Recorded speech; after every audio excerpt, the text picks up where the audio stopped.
Son of a bitch.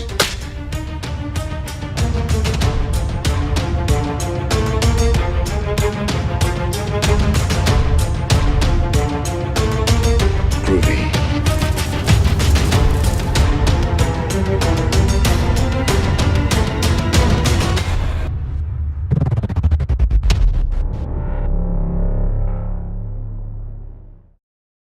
Hey everybody, this is Matthew Movies coming at you with my latest review, and this time around I'm going to be tackling the 1995 film Demon Knight, otherwise known as Tales from the Crypt presents Demon Knight, a movie that surprisingly was put out by the Tales from the Crypt franchise, and I think is a very, very underrated horror film from the 90s. Has some really, really great performances that make the movie work, and one in particular that I think is actually pretty stunning. I think there's an actor who gives the performance of his entire career in this, who is much more famous for a much larger film, but I think absolutely kills it in this movie. And for those of you who haven't seen this movie, essentially it follows a guy who's played by William Sadler, and he's traveling the countryside, and he has this artifact that has the blood of Jesus in it, as you find out as the film progresses, and he uses it in order to hold back a demon played by Billy Zane.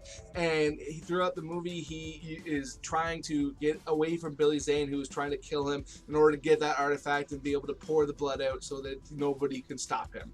And like I said, William Sadler, he plays the main character. You get introduced to him right off the hop, and throughout the entire film he's the only guy other than Billy Zane who really knows what's happening. And it's really, really cool how the film progresses, because Billy Zane's character, he tells the cops that he's stolen the artifact, so you have these people coming after Sadler and treating him like a criminal, and he goes to this home or this hotel where all these people are, and they don't know how to take him as well. And especially when Billy Zane's character first comes up and starts killing people, how they're like, you know, kind of, some of them want to force him out and force him to give him the artifact because they just want this whole situation to go away, and they feel like if they, you know, put their fingers in their ears, close their eyes, and shove them out the door, that they're going to be able to, you know, go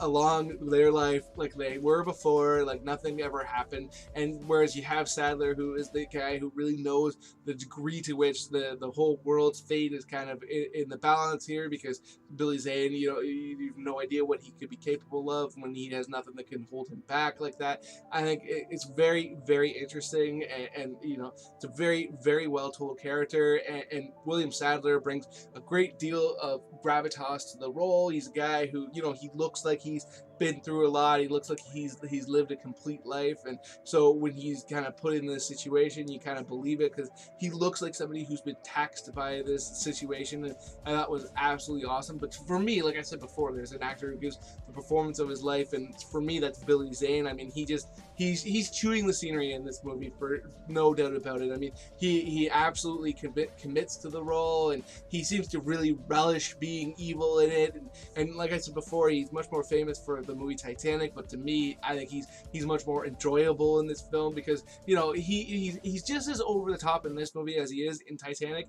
But this movie isn't based in the same kind of reality. It's, you know, it's not just a guy who's a business magnate being absolutely dastardly like he was in that movie. In this, it's, you know, he is playing a demon, and he seems, like I said before, he seems to really, really relish this role, and he has a lot of fun in it. And he's also extremely charming throughout the entire movie. He's trying to convince all the people that are in the building with William Sadler to help him get the artifact out to him, and the way in which he does that is a lot of times he shows them that he could give them their heart's desire, and in all those moments he comes off like, you know, a very, very charismatic guy, and you can completely understand why they may give in to his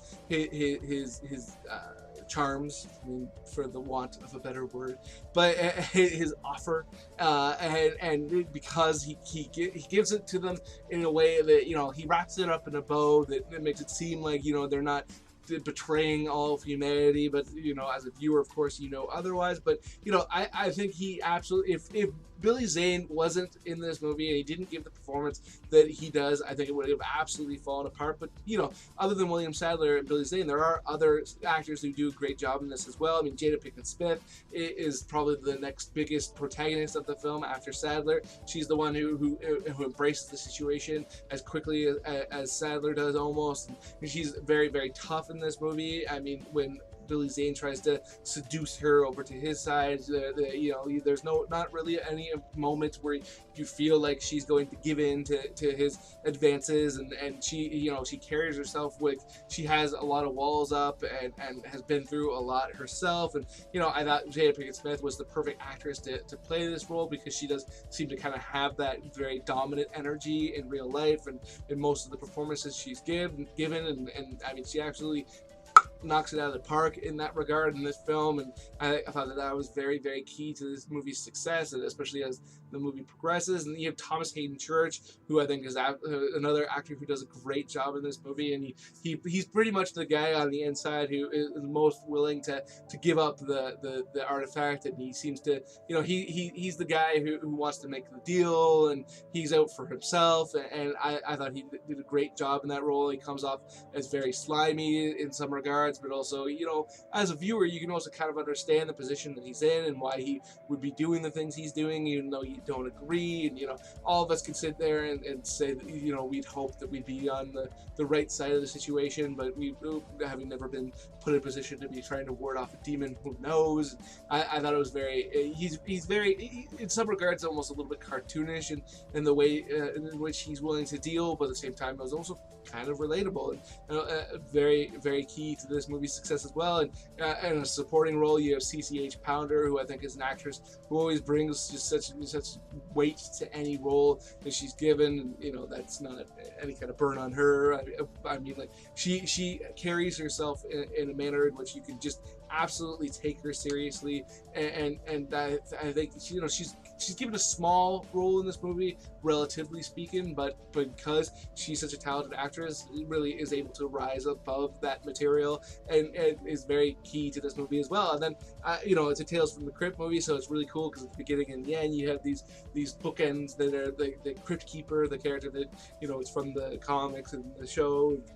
He's very, very cartoonish, and in some ways it kind of takes away from the tone of the film, but also it gives you a little bit of a break as well, and allows you to kind of take a little bit more glee in the film.